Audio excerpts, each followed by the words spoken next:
Assalamualaikum warahmatullahi wabarakatuh. Selamat pagi Bapak dan teman-teman sekalian.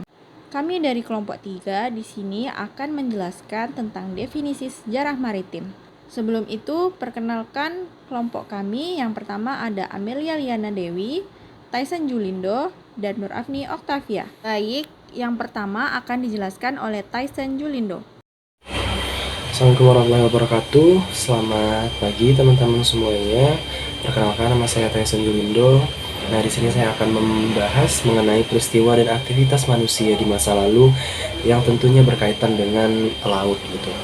Nah, teman-teman, bisa kita ketahui, secara global laut itu memiliki peran yang sangat penting dalam perkembangan peradaban manusia.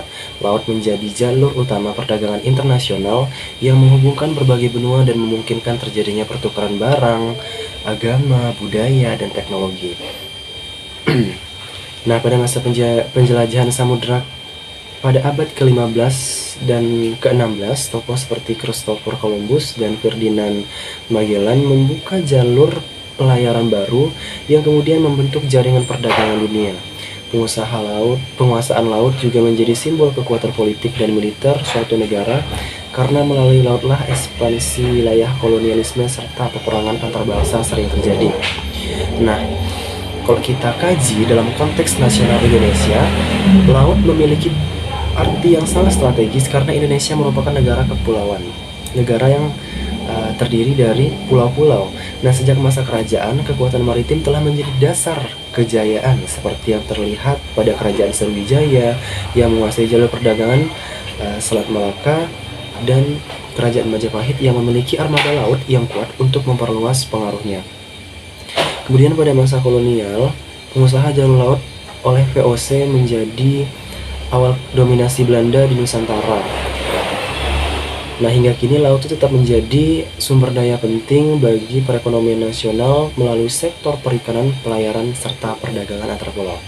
Nah, kalau kita kaji secara lokal, khususnya di wilayah pesisir ya, laut itu menjadi bagian yang tak terpisahkan dari kehidupan masyarakat sehari-hari, tentunya untuk masyarakat pesisir. Nah, kenapa demikian? Karena masyarakat pesisir itu sangat-sangat menggantungkan mata pencariannya sangat-sangat bergantung kepada kelestarian sumber daya alam, yang mana mata pencarian itu adalah sebagai nelayan, pembuat perahu, serta pedagang hasil laut. Nah, tradisi dan budaya bahari pun berkembang dari interaksi yang erat dan kuat dengan laut, termasuk upacara adat dan kearifan lokal dalam menjaga ekosistem laut. Materi selanjutnya adalah hubungan manusia dengan laut dalam konteks waktu dan perubahan. Hubungan manusia dan laut merupakan dinamika evolusioner yang panjang, bertransformasi dari ketergantungan primer untuk bertahan hidup menjadi eksploitasi sumber daya dan sekarang berubah menjadi konservasi. Laut bukan hanya sumber daya ekonomi, tetapi juga membentuk sejarah, budaya, dan keberlangsungan iklim global. Hubungan manusia dan laut saya bagi menjadi 3, yaitu yang pertama dalam konteks waktu. Dalam konteks waktu evolusi hubungan masa lalu ke masa sekarang, pada masa prasejarah, manusia bertindak sebagai edgy spesies yang bergantung pada pesisir untuk makanan yang berperan penting dalam perkembangan otak manusia. Lalu pada era tradisional atau era kolonial, laut berperan menjadi jalur perdagangan utama, penghubung antar budaya, dan sarana penaklukan. Lalu pada era modern saat ini, laut menjadi sumber daya komersial intensif dan jalur logistik global. Yang kedua, konteks perubahan.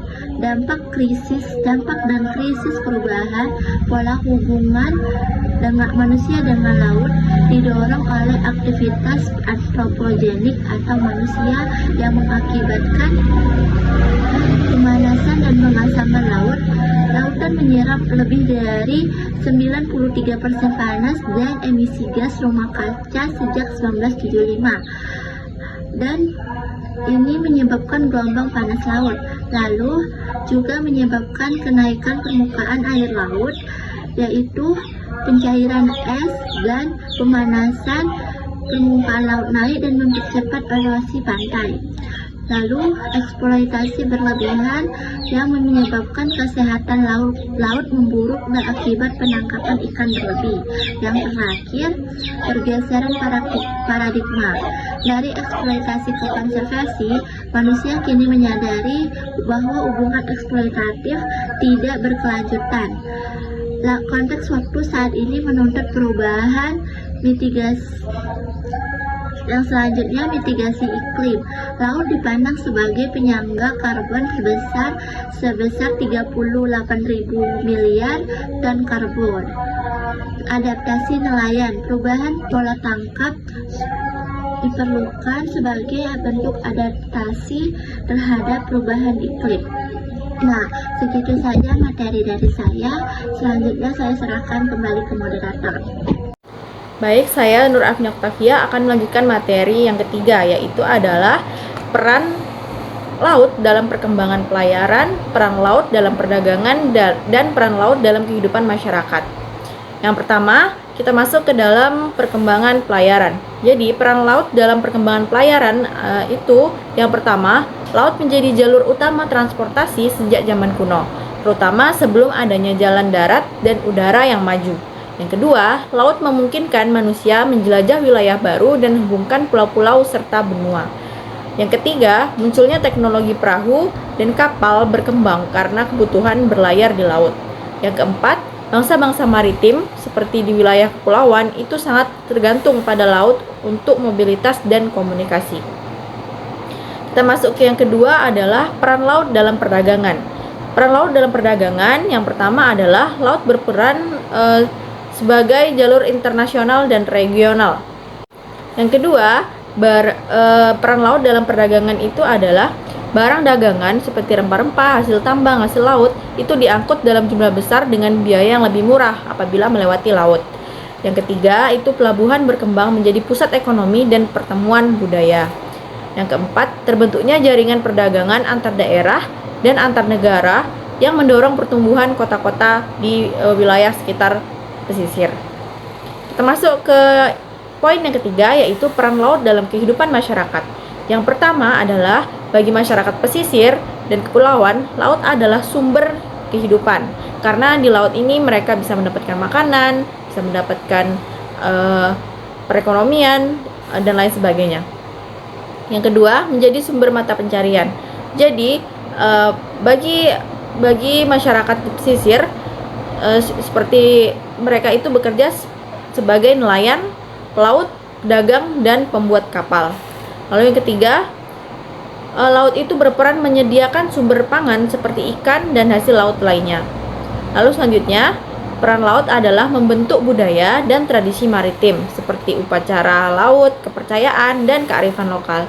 Yang terakhir, hingga kini, laut juga berperan sebagai pariwisata dan ekonomi modern. Baik, sekian materi dari kami. Kami akhiri. Wassalamualaikum warahmatullahi wabarakatuh.